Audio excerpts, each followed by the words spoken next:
بسم الله الرحمن الرحيم الحمد لله رب العالمين والصلاة والسلام على سيدنا ومولانا محمد وآله وصحبه وأزواجه وذريته أجمعين. اللهم ربنا أرنا الحق حقا وارزقنا اتباعه وأرنا الباطل باطلا وارزقنا اجتنابه.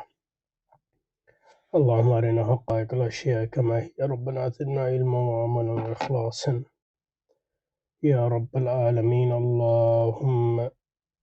اللهم انصر أولياءك في غزة وفي كل مكان. اللهم انصرهم على عدوك وعدوهم إنك على كل شيء قدير. اللهم فرج عنا وعن إخواننا في غزة وفي فلسطين كلها وفي كل مكان. اللهم نفس كربنا وكربهم وثبت أقدامنا وأقدامهم والتف بنا وبهم يا أرحم الراحمين يا رب العالمين.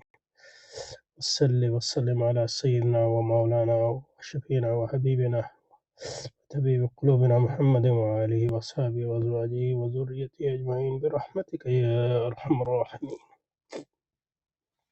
So we continue our reading of Islamic Wealth, Reconstruction of Religious Thought in Islam. We are at reading chapter 2, the teleological argument. The teleological argument is no better than cosmological argument. It scrutinizes the effect with the effect, that is the world. So the teleological argument also starts with the fact, with what is at hand, with a view to discover the character of its cause. So there's effect, there's a cause, what type of a cause it is. We saw that in cosmological argument, you start from the fact. Either you say every effect has a cause, or you say, the effect we have is contingent, and contingent being, need explanation. So the rationality or our reason requires that there must be a necessary reason, otherwise there would be infinite regress, etc., etc. But you don't know that much about the character of the first cause, except that it is a necessary being in the thing.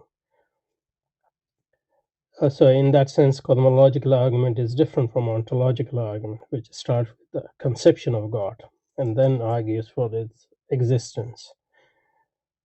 But in teleological argument, you know about the character of cause.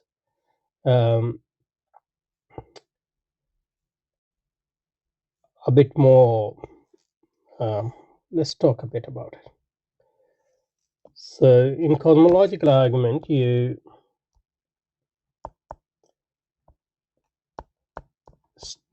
start with the effect,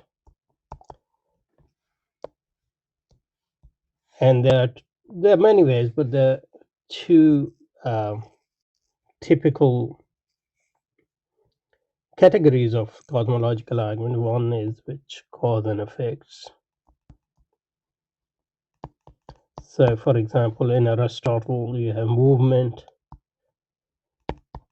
and you can't find its cause, ultimate cause, within the world, so you posit something outside the world, not necessarily outside the universe, but outside this world, the world of matter.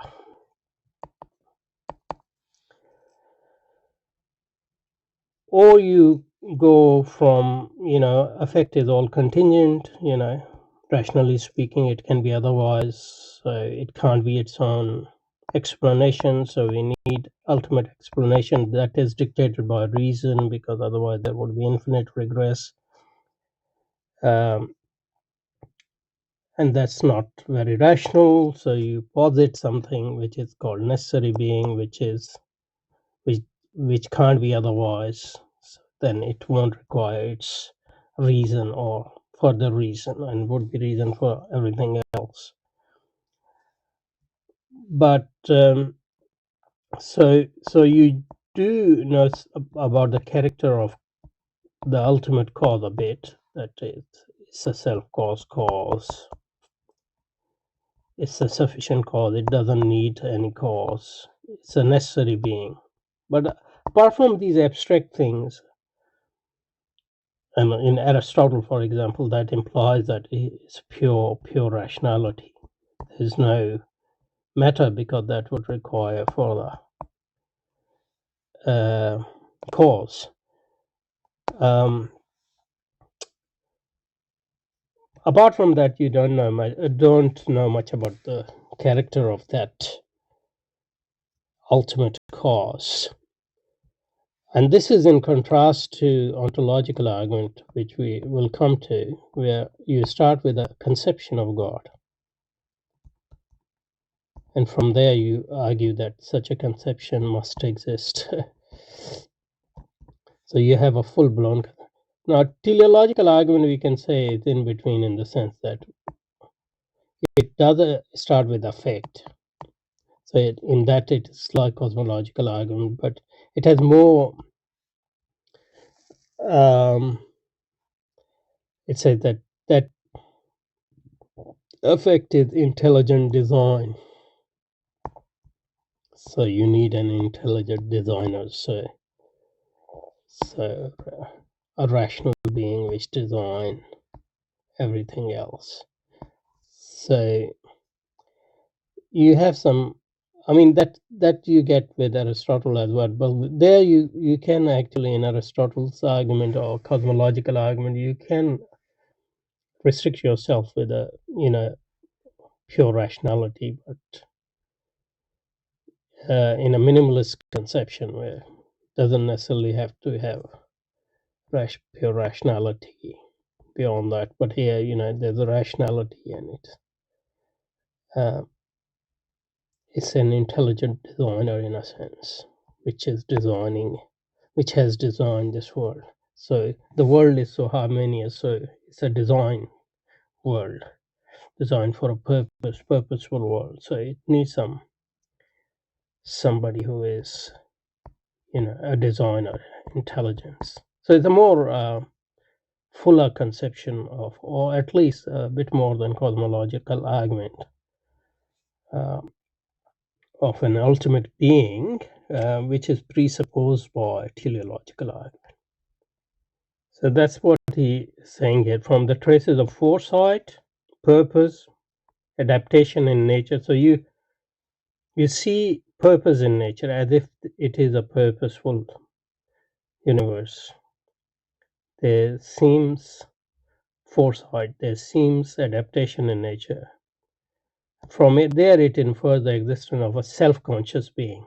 So infinite intelligence, power. So it's more like the God of theology in a sense.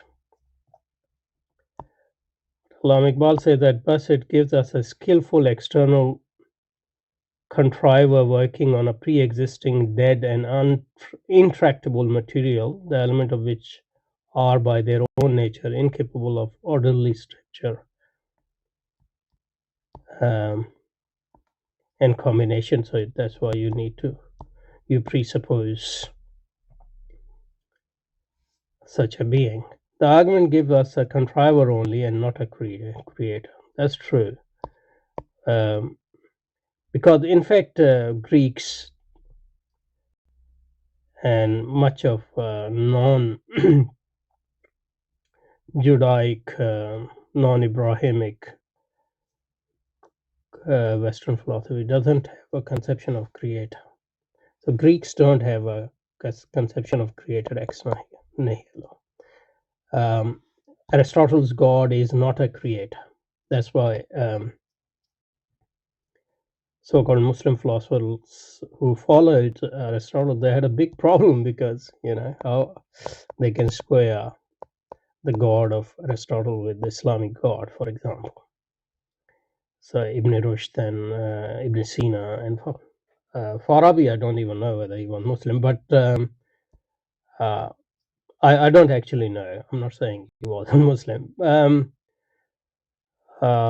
But Ibn Sina and Ibn Rushd is a great Maliki jurist, so he's for sure. And Ibn Sina himself, he's a Hafiz of Quran and all that. So, but how? So they had a lot of trouble and on that basis, that was the basis of Imam Ghazali's critique of Aristotelian philosophy in the Islamic world. So that's why the contriver only, not necessarily what we say, not necessarily a creator. And even if we suppose him to be a creator of his material, it does not credit to his wisdom to create his own difficulties by first creating intractable material and then overcoming its resistance by the application of methods alien to its original nature, that is, intelligence. So what he is saying is, how come intelligent creator creates a dead matter, and you know and then he has to impose something alien, that is intelligence, on that matter. Obviously the theology doesn't have to presuppose that, and and also um, the god of theology or religion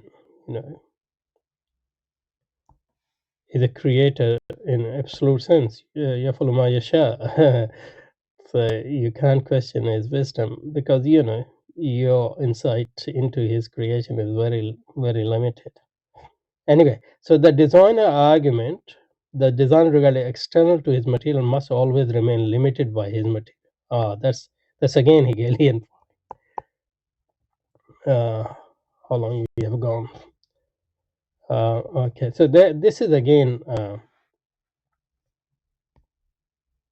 a Hegelian point. The designer regarded as external to his material must always remain limited to by his material, and hence a finite designer whose limited resources compel him to organize after the fashion of human mechanician. So that's the critique of a design argument. Maybe we will start from here next time. Subhanakallah wa bihamdika nashhadu an la ilaha illa anta nastaghfiruka